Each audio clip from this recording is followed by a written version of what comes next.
Deu mole, o Flamengo traz, hein? Frenesi danado por Garro no Mengão. Jogador em vias de ser apresentado no Flamengo, bastidores da vitória.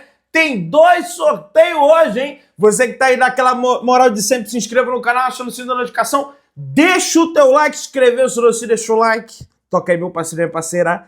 Tocou então bem comigo, Bruno Negro. Vamos às notícias do Flamengo e ó, segue o líder do Campeonato Brasileiro pelo menos até o mês de julho, hein? Flamengo é líder isolado do campeonato com 24 pontos após a vitória por 5-0 para cima da equipe do Fortaleza dentro de campo, dentro do estádio do Maracanã. Em segundo colocado temos o Cruzeiro com seus 23 pontos, venceu o Palmeiras dentro do estádio do Mineirão por 2-1, abriu 2-0 ali de forma relâmpago, 2 gols do Caio Jorge, depois tem o Bragantino com 23 pontos, e o tal do Palmeiras, imbatível, que não perde de ninguém, que já era o campeão brasileiro, tá na 4ª colocação, e em 5º temos o Fluminense, hein, que venceu o Internacional no domínio do Internacional, lá no Beira-Rio, Porto Alegre, e foi catapultado até a 5ª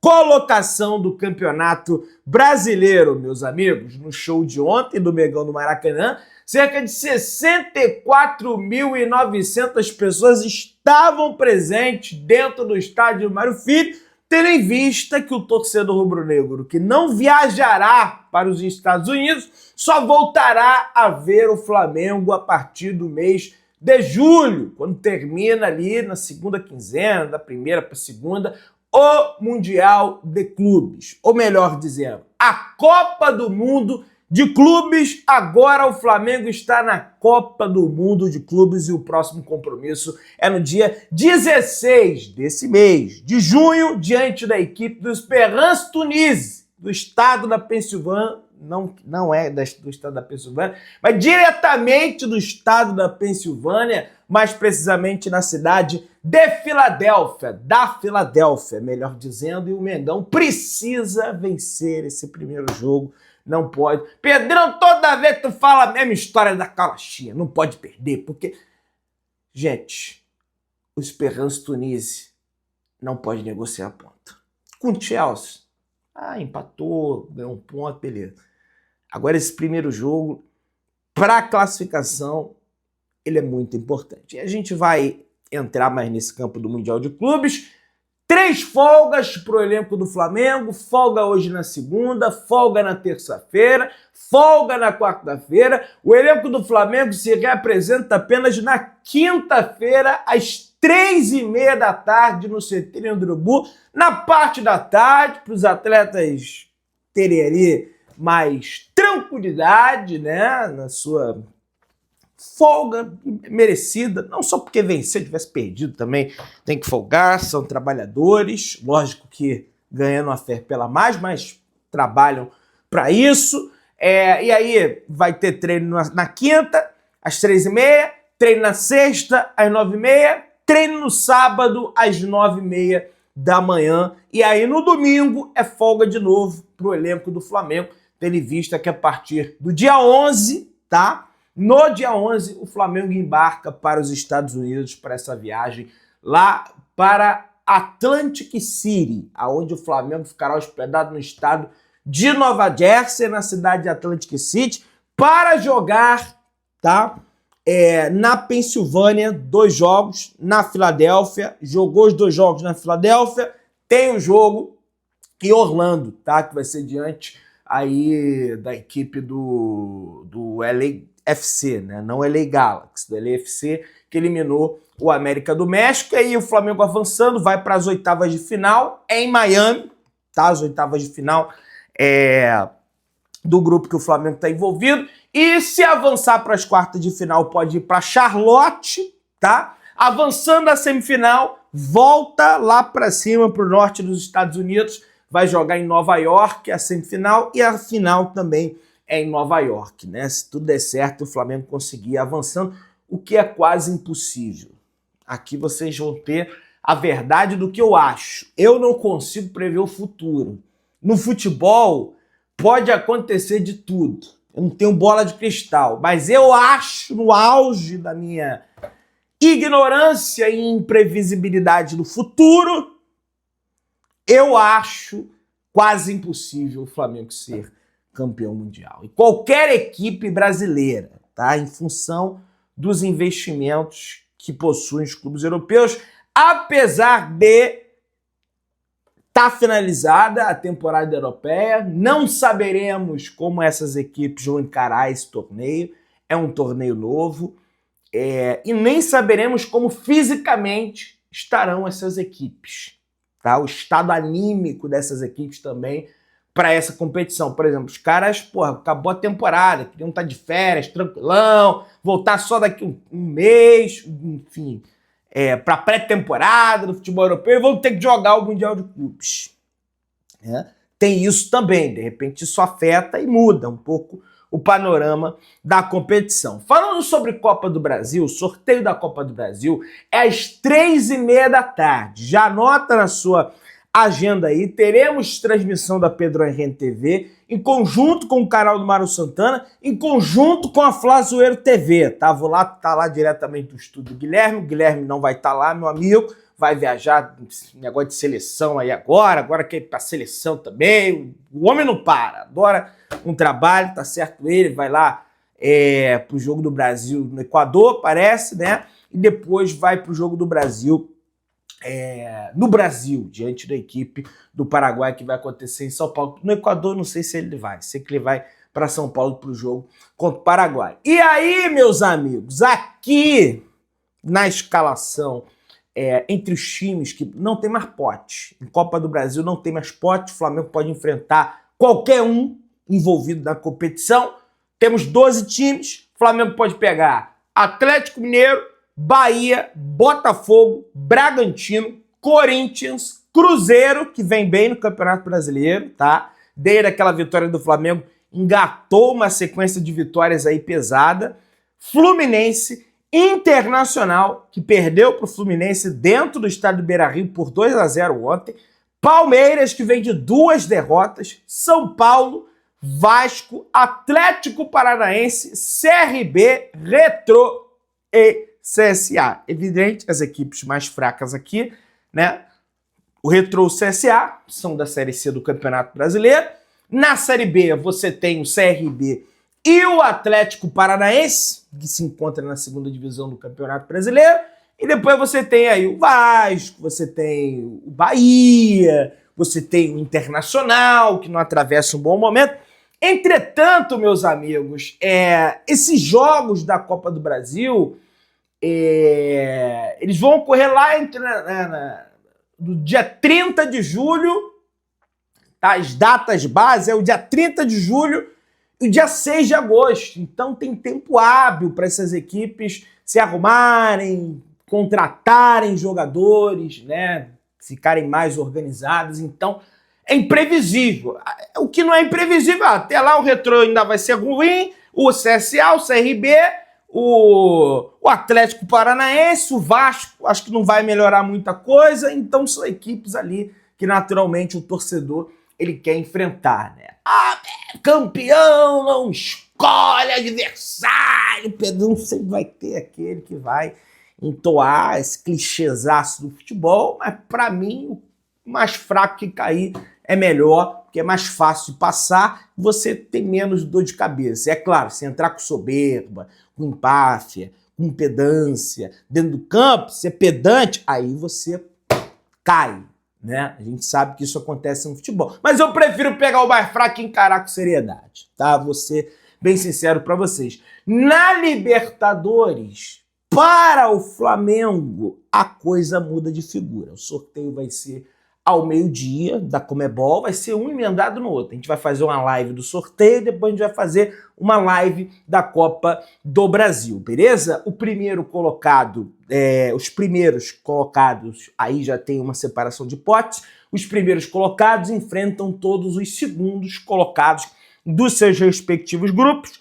Os primeiros, independente da pontuação, definem os confrontos em casa e os segundos definem os confrontos fora de casa, naturalmente. Você tem aí possibilidades para o Flamengo enfrentar Estudiantes da Argentina, River Plate da Argentina, LDU do Equador, altitude, São Paulo, time brasileiro, fez 14 pontos na fase de grupos, apesar que vem mal no Campeonato Brasileiro, Racing, Internacional, Palmeiras, que é a melhor campanha, tá?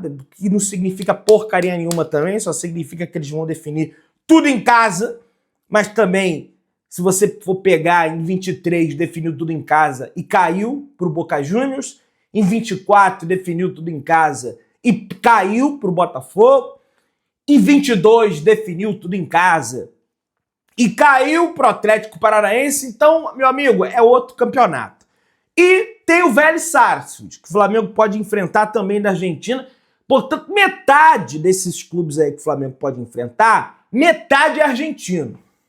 Então, a probabilidade de cair um time argentino é muito grande. Eu, assim, no chutômetro, acho que vai cair o Estudiantes. Vou torcer para que caia o Estudiantes, porque, para mim, tem o São Paulo, que é tranquilo, mas, cara, o Vojvoda tem um estilo de jogo que vai ser enjoado pro Felipe Luiz, que é de marcação, todo mundo lá atrás, e o Felipe Luiz, por mais que ontem tenha tido uma certa facilidade, se o Flamengo não abre cedo o placar, ele, apesar de ser o melhor ataque, a gente sabe que tem algumas debilidades, mas pode melhorar mais pra frente. Você tem o Racing, que eu acho que é mais forte que o Estudiantes. Não vejo o Campeonato Argentino, mas pelo que eu já vi de jogo do Racing aí, contra o Fortaleza, contra o Colo-Colo, que eu vi também, não é um time de bobeira, é campeão da Sul-Americana. O Inter também não sei, mas é que não dá para prever,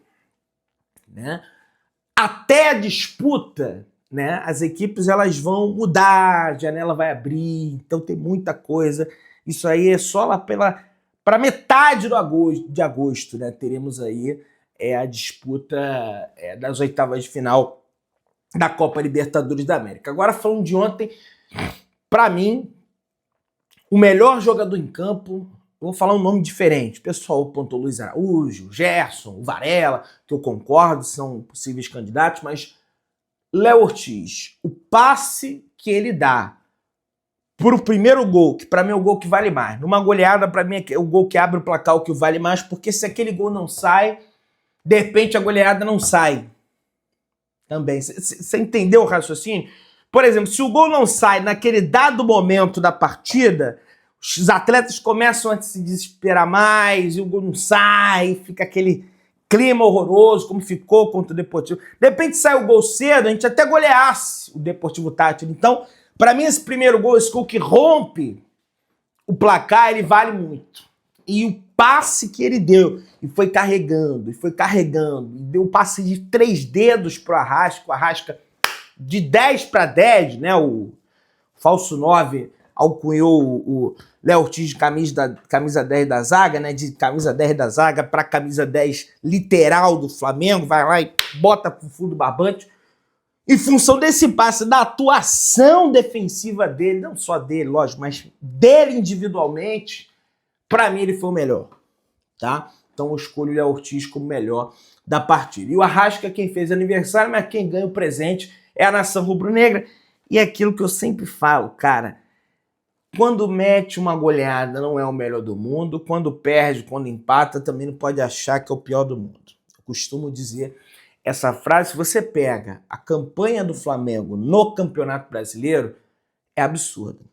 São 24 pontos, 7 vitórias, 3 empates, apenas uma derrota, que foi fora de casa, contra o Cruzeiro. Bem verdade que o Rossi fechou o gol nesse jogo, defendeu o pênalti do Gabriel Barbosa, dava até para, quem sabe, não ter saído derrotado nessa oportunidade, mas acabou perdendo, né? Mas nenhuma outra equipe do Campeonato Brasileiro tem apenas uma derrota. E outra, são 24 gols marcados e 4 sofridos. O saldo de gols do Flamengo é de 20. O saldo de gols, o segundo melhor saldo de gols é do Cruzeiro, de 10. São 10 gols acima. Isso em relação ao saldo de gol. O Flamengo é o melhor ataque e a melhor defesa do Campeonato Brasileiro, da temporada brasileira. Dos últimos 15 jogos, tem gente que não gosta que eu fique falando esses dados aqui, mas, cara, tem que ser para exemplificar o que é. Dos últimos 15 jogos, o Flamengo não foi vazado em 12. Tomou 2 gols do Botafogo da Paraíba, tomou 2 do Cruzeiro, tomou 1 do Central Córdoba. Tomou 5 gols no período de 15 jogos.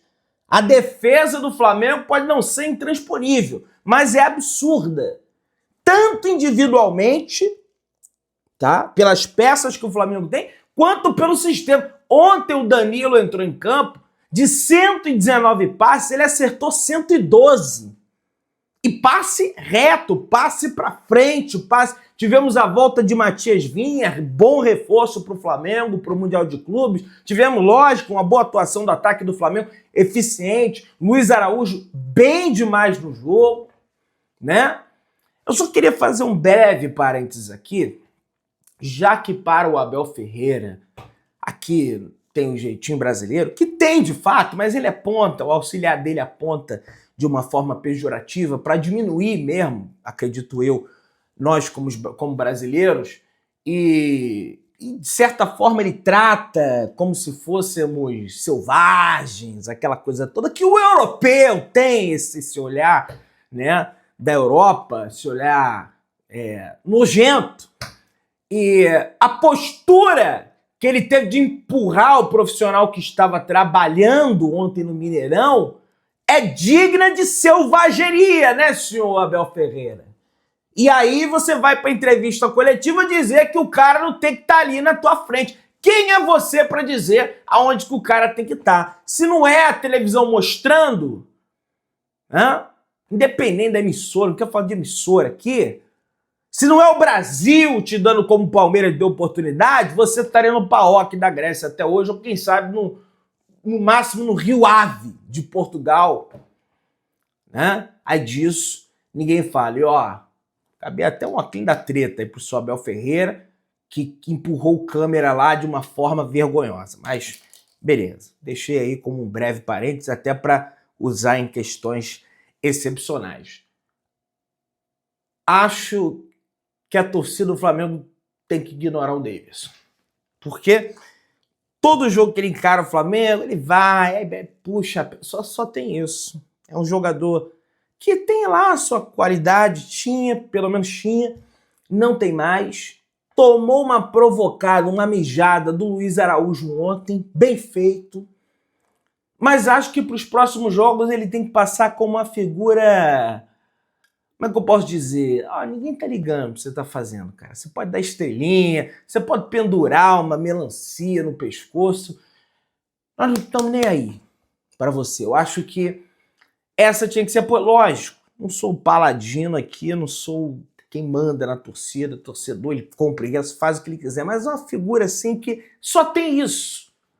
Nem futebol ele tem mais para apresentar e saiu humilhado do gramado ontem, né, do estádio do Maracanã, beleza? Após o jogo, Felipe Luiz projetou o Mundial de Clubes e disse: vamos para o Mundial para vencer o primeiro jogo, o segundo, passar da fase de grupos e depois tentar passar de cada adversário. Claro que quero ganhar o Mundial, mas sabemos da realidade que é de enfrentar equipes europeias, falou o técnico do Flamengo, Felipe Luiz. Segundo Marcelo Corrêa, confirmou a informação no Premier FC, Jorginho está fechado ao Flamengo e se apresenta ao clube durante a semana. Deve chegar ali pelo dia 6 de junho, após a sua longa de mel. Lua de mel, longa lua de mel, digo, merecida, né? A CNN traz a informação que Memphis Depay e Rodrigo Garro querem rever o seu contrato, meus amigos. E aí o Flamengo já paira como um urubu, olhando ali de olhos fixos para, quem sabe, vislumbrar o reserva de De Arrascaeta. Pois é, a nação tá pedindo, porque a coisa tá feia com o negócio de invasão, troca de presidente, polícia, pagamento atrasado, e o Flamengo pode acabar se aproveitando dessa situação, quem sabe, para trazer o Rodrigo Garro. Pelo menos a torcida quer. Você que tá aí, se inscreva no canal, ativa o sino da notificação, deixa o teu like, tamo junto, saudações rubro-negras.